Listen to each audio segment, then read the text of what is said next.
বাংলাদেশের চলচ্চিত্র ইতিহাসে রূপ, রুচি আর আধুনিকতার যদি কোনো পূর্ণাঙ্গ প্রতিচ্ছবি থাকে তবে তিনি ববিতা।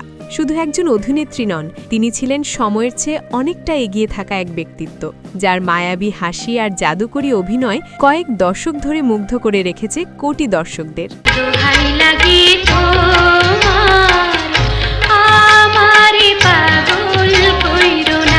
১৯৫৩ সালে বাগেরহাট জেলায় জন্ম নেওয়া ফরিদা আক্তার পপি এক শিক্ষিত ও সংস্কৃতিমনা পরিবারেই তার বেড়ে ওঠা। সরকারি কর্মকর্তা বাবা আর চিকিৎসক মায়ের সুশৃঙ্খল শাসনের সেই ভিতটাই হয়তো তাকে পরবর্তীতে করে তুলেছিল অনন্য। শৈশব আর কৈশোরের বড় একটা সময় কেটেছে যশোর শহরের সেই রাবেয়া মঞ্জিলে। শিল্পীসত্তা যেন ববিতার রক্তেই ছিল। বড় বোন সুচন্দা এবং ছোট বোন চম্পা দুজনেই চলচ্চিত্রের তারকা। কিংবদন্তি নির্মাতার জহির রাইহান ছিলেন তার ভগ্নিপতি। তবে এত বড় বড় নামের ভিড়েও ববিতা হারিয়ে যাননি, বরং নিজের মেধা আর শ্রমে তৈরি করেছেন এক স্বতন্ত্র রাজত্ব।